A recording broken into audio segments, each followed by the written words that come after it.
Olá, queridos irmãos e irmãs. Mais uma vez nos reunimos, nos encontramos para rezarmos os salmos e refletir com eles. Hoje nós pensaremos e rezaremos o Salmo 21. Então, para bem rezá-los, nos coloquemos na presença do Espírito Santo, pedindo as suas luzes para que nos abra a consciência, a inteligência, para compreender o que Ele tem a nos dizer hoje. Vinde, Espírito Santo, enchei os corações dos vossos fiéis e acendei neles o fogo do vosso amor.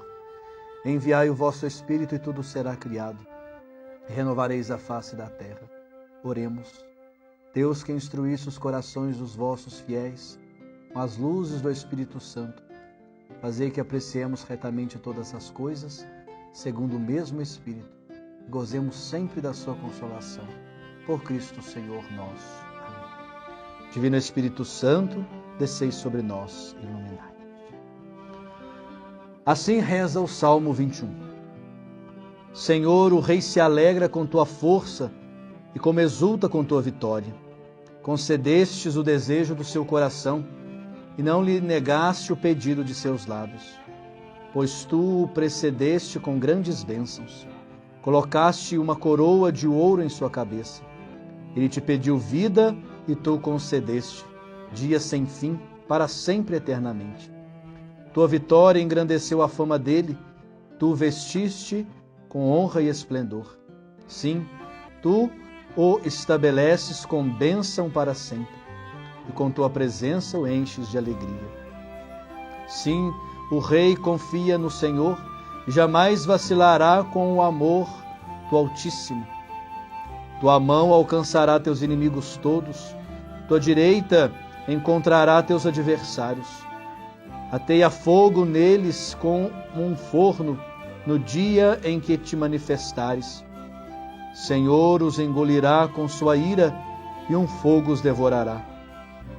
Extirparás da terra sua posteridade e sua descendência entre os homens. Ainda que pretendam um mal contra ti e façam planos, nada irão conseguir, pois tu os afugentarás, mirando a face deles com teu arco. Levanta-te, Senhor, com tua força. Nós vamos cantar e tocar ao teu poder. Queridos irmãos e irmãs, mais uma vez nós temos aqui um salmo real, salmo régio. Tema central, então, a pessoa do rei. Outros salmos não se sabem quem é esse rei, como nos outros que já vimos, não tem como decidir quem é o rei aqui, nominá-lo, mas certamente é um descendente de Davi. Então está como pano de fundo um salmo real. Como está organizado o nosso salmo? Nós temos ali 2 momentos, cada um deles seguido de aclamações do povo, né? Então intermediado ali por 2 aclamações do povo. Primeiro momento, nós temos ali alguém que se dirige ao Senhor em nome do rei de Judá, mostrando como o rei, o monarca, se alegra e o porquê da sua alegria. Os motivos são vários, como ali nos tem o Salmo, a partir do versículo 3, quais são esses motivos então de alegria? O Senhor satisfaz o desejo do coração do soberano, antecipou ao rei com grandes bênçãos e o coroou com a coroa de ouro, concedeu-lhe vida e reinado que não terminam, derrotando os inimigos, aumentou sua fama, honrou o esplendor do rei, estabeleceu-o como bênção para sempre. Então vejam que grandes motivos nós temos ali para a alegria do rei.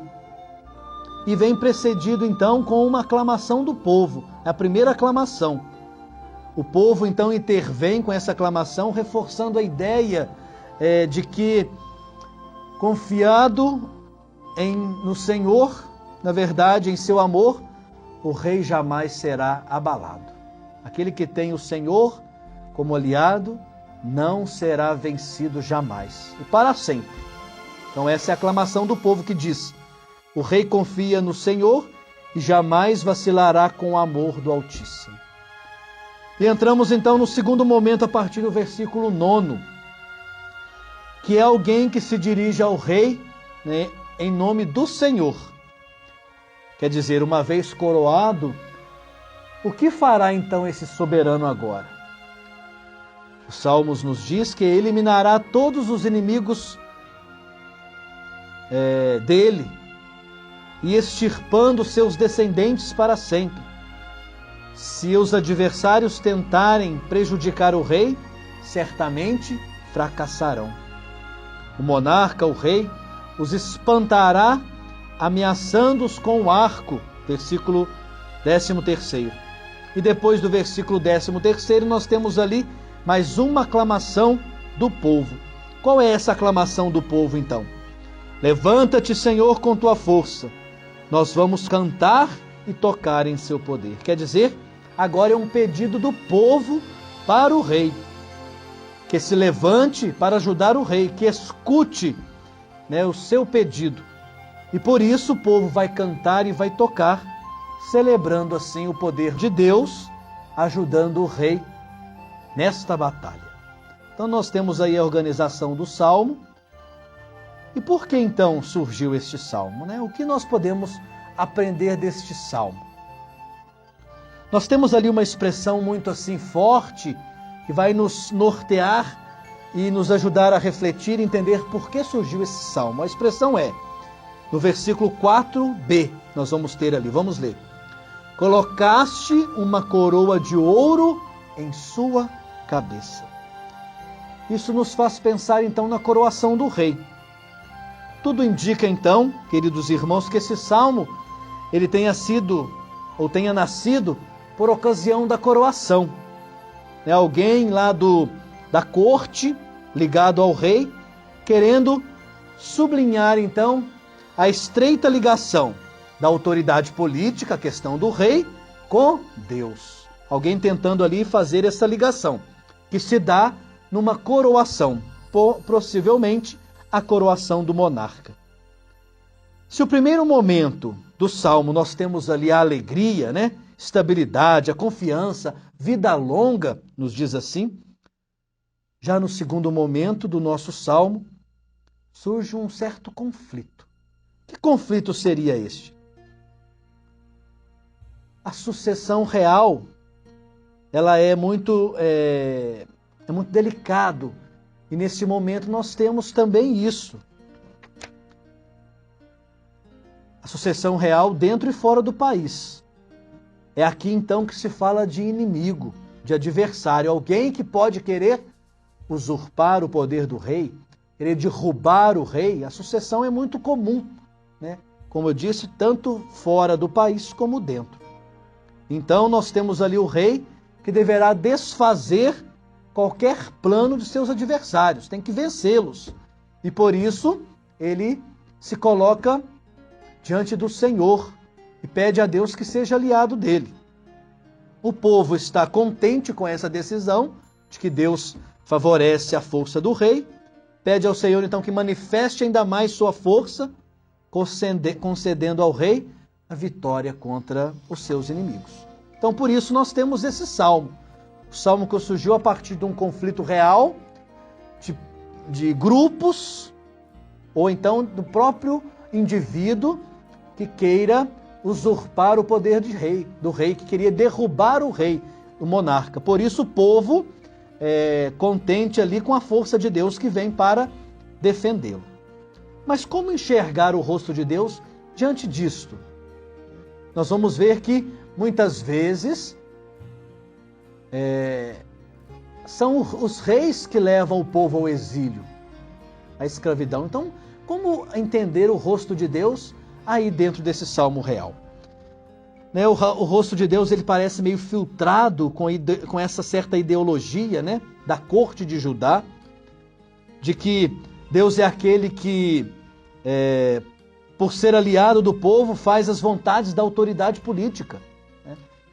É como se Deus tivesse se colocado a fazer a favor do rei, e o rei maior do que o Deus. Então o poder do rei seria maior do que de Deus. e ainda que isso contemple o extermínio de pessoas, de grupos inimigos. O Salmo, queridos irmãos, ele nos dá a entender de que Deus, o templo, está a serviço do palácio real. Os salmos reais nasceram justamente desse contexto da corte, a defesa dos interesses do rei. Os interesses do rei estariam, então, diante dos interesses do povo ou somente dos seus interesses particulares? Tentam manipular a Deus de qualquer forma, apresentando não como aliado do povo, mas como aliado do rei, parceiro submisso da majestade, de sua majestade. Então Deus estaria ali fazendo a vontade do rei.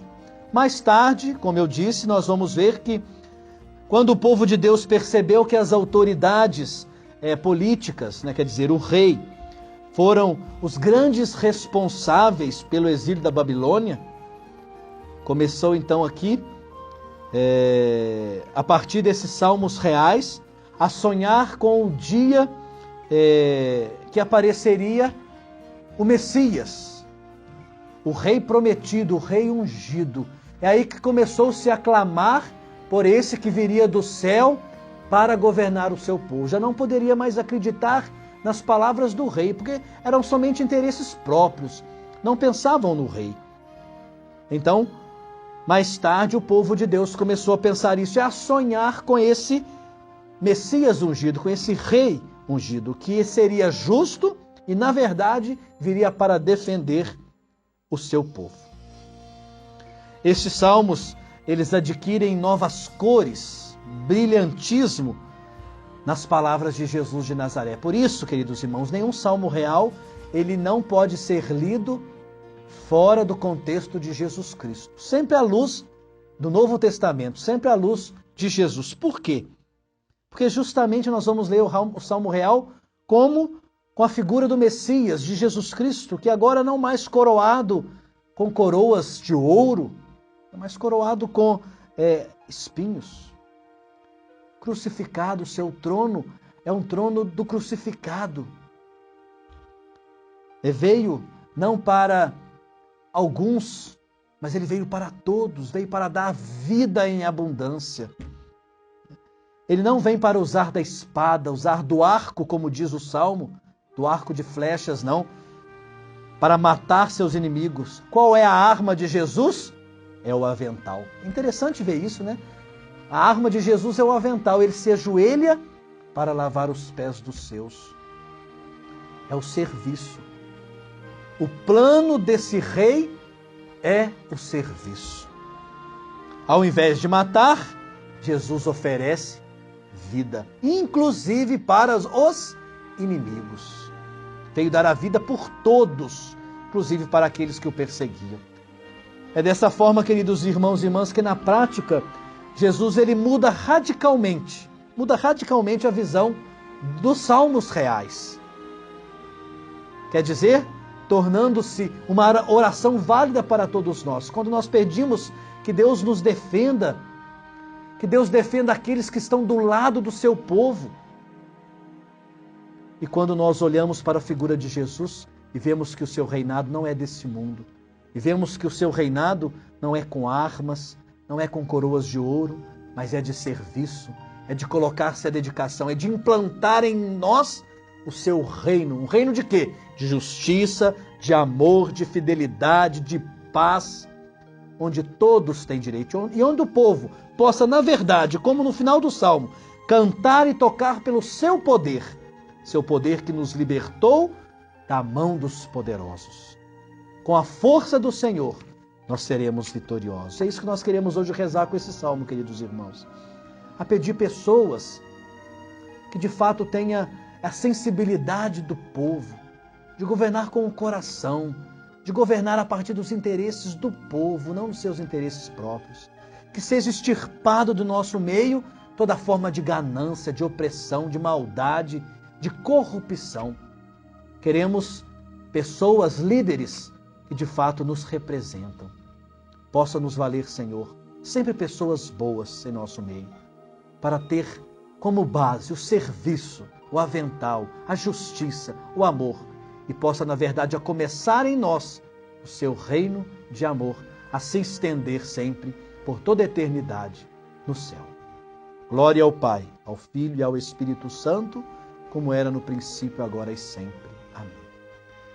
Desça sobre todos vós a bênção do Deus Todo-Poderoso, Pai e Filho e Espírito Santo, e permaneça para sempre.